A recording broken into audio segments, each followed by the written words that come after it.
Hello friends, నేను ఇప్పుడు వంకాయ పప్పు చేస్తున్నాను. ఆఫ్టర్నూన్ లంచ్లోకి కావాల్సింది వంకాయలు పెద్దవి 4 కట్ చేసుకున్నాను. హాఫ్ లెమన్ సైజ్ చింతపండు, పచ్చిమిరపకాయలు 5, కొంచెం వెల్లుల్లి రబ్బలు, కరివేపాకు, టమోటో మీడియం సైజ్ 3, 1 గ్లాస్ పప్పు కడిగి నానబెట్టుకున్నాను. సో ఇది పసుపు పొడి 1 స్పూను, 1 స్పూన్ ధనియాల పొడి 2 ఈక్వల్ క్వాంటిటీ. కుక్కర్లో ఆయిల్ పోసుకున్నాను. సో ఇప్పుడు అన్నీ ఫ్రై చేసుకోవాలి. ఇప్పుడు కుక్కర్లో నేను వంకాయ ముక్కలు, పచ్చిమిరపకాయలు, తర్వాత వెల్లుల్లి రెబ్బలు యాడ్ చేసుకున్నాను. సో దీన్ని బాగా ఫ్రై చేసుకోవాలి, మధ్య ఫ్రై చేసుకోవాలి. చూసారా, ఇప్పుడు కాస్త మగ్గాయి హాఫ్. ఇప్పుడు టమోటోస్ యాడ్ చేస్తున్నాను, అది కూడా ఫ్రై చేయాలి. టమోటోస్ యాడ్ చేశాను. ఇప్పుడు మళ్ళీ 2 మినిట్స్ హై ఫ్లేమ్లో ఫ్రై చేస్తూ ఉండాలి, హై ఫ్లేమ్లో. ఇప్పుడు టమాటోస్ కూడా కాస్త మగ్గాయి. ఓకే, ఇప్పుడు మనము పసుపు పొడి, ధనియాల పొడి యాడ్ చేసుకోవాలి. యాడ్ చేసుకొని మళ్ళీ 1 మినిట్ ఫ్రై చేసుకోవాలి. కలుపుతూనే ఉండాలండి, అలా వదిలేయకూడదు. ఫ్రై అయిన తర్వాత పప్పు నీళ్ళంతా వంపేసుకొని వేసుకోవాలి. కొంచెం ఆ కరివేపాకు కూడా ఇందులోనే ఉడికించుకోవాలి. ఫ్లేవర్ అంతా చాలా బాగుంటుంది. ఇలాగే ఇదే ప్రాసెస్లో చేయండి, చాలా చాలా టేస్టీగా ఉంటుంది.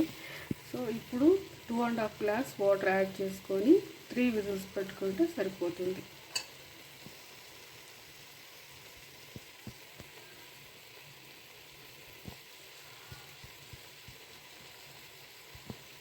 ఏమైనా డౌట్స్ ఉంటే కామెంట్ సెక్షన్లో. చూసారా, 2.5 గ్లాస్ వాటర్ యాడ్ చేశాను. ఇప్పుడు మూత పెట్టేసుకొని 3 విజిల్స్ వచ్చేదాకా వెయిట్ చేయాలి. ఈ మధ్యలో ఆనియన్స్ కట్ చేసి పెట్టుకుంటాను తిరుగుమూత వేసేకి. ఇందులో మీరు సాల్ట్ కానీ చింతపండు కానీ యాడ్ చేయొద్దండి, ప్రాపర్గా ఉడకదు. ఓకే, ఇప్పుడు ఆనియన్స్ కట్ చేసుకొని కొత్తిమీర కట్ చేసి పెట్టుకున్నాను. సో కుక్ అయిన తర్వాత ఇవి మనం యాడ్ చేసుకోవాలి. ఎలాగో చూపిస్తాను ఫ్రెండ్స్. ఇప్పుడు నేను పోపు పెట్టుకుంటున్నాను. పోపు గింజలు వేసుకున్నాను. దీంట్లోకి ఆనియన్స్ వేసుకొని ఎర్రగడ్డలు బాగా ఫ్రై చేసుకుంటున్నాను. ఇప్పుడు ఫ్రై అయిన తర్వాత యాడ్ చేసుకోవాలి. ఇందులోకి కొత్తిమీర మాత్రం యాడ్ చేయకండి. ఫ్రై చేసేటప్పుడు డైరెక్ట్గా లాస్ట్లో వేసుకోవాలి. ఉడికించేట ఎప్పుడైనా వేసుకోవచ్చు, లేదంటే ఉడికిన తర్వాత వేసుకోవాలి. అంతేకాని ఆయిల్ ఫ్రై చేస్తే ఫ్లేవర్ వస్తుందండి. ఓకే, చూసారా, ఆనియన్స్ ఫ్రై చేసుకున్నాను. ఆల్రెడీ కరివేపాకు అందులో వేసుకున్నాం కాబట్టి ఉడికించేటప్పుడు మళ్ళీ నేను ఎక్స్ట్రా యాడ్ చేయలేదు. చూసారా, వంకాయ పప్పు బాగా ఉడికిపోయింది. ఇప్పుడు ఇందులో 1 స్పూన్ సాల్ట్ యాడ్ చేసుకొని బాగా ఎనిపేసుకోవాలి. మీరు టేస్ట్ చూసుకొని యాడ్ చేసుకోండి, మాకు ఇది కరెక్ట్గా సరిపోతుంది. 1 స్పూన్ సాల్ట్ యాడ్ చేశాను. ఇప్పుడు పప్పు గుత్తో బాగా ఎనుపుకుంటున్నాను. పప్పు గుత్తో ఉడ్డేసుకున్నాను కదా. ఇప్పుడు ఇందులోకి చింతపండు రసము, మనం తిరగమూత పెట్టిన ఆనియన్స్ అంతా యాడ్ చేసుకోవాలి. అలాగే కొత్తిమీర కూడా లాస్ట్లో చేసుకుని కూడా బెస్ట్. ఓకే, ఇప్పుడు చింతపండు జ్యూస్ తీసి ఇందులో యాడ్ చేసుకుంటున్నాను. ఇందులో నుంచి జ్యూసు మనం ఫిల్టర్ చేసుకొని కూరలో వేసుకోవాలి.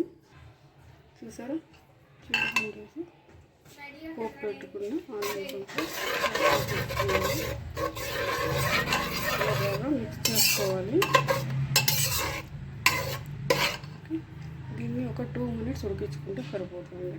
ఓకే, ఫైనల్గా కొత్తిమీర యాడ్ చేసుకోవాలి ఉడికిన తర్వాత. 2 మినిట్స్ ఉడికిపోయింది.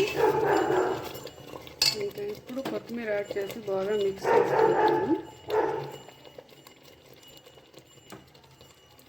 అంతే అండి. ఇప్పుడు బౌల్లోకి ట్రాన్స్ఫర్ చేసేసుకోవడం మిక్స్ చేసి.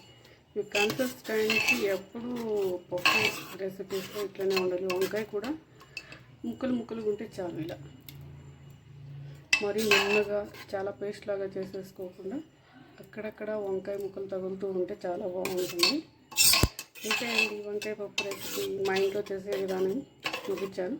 చేసుకొని తిని టేస్ట్ ఎలా ఉందో చెప్పండి. Thanks for watching video.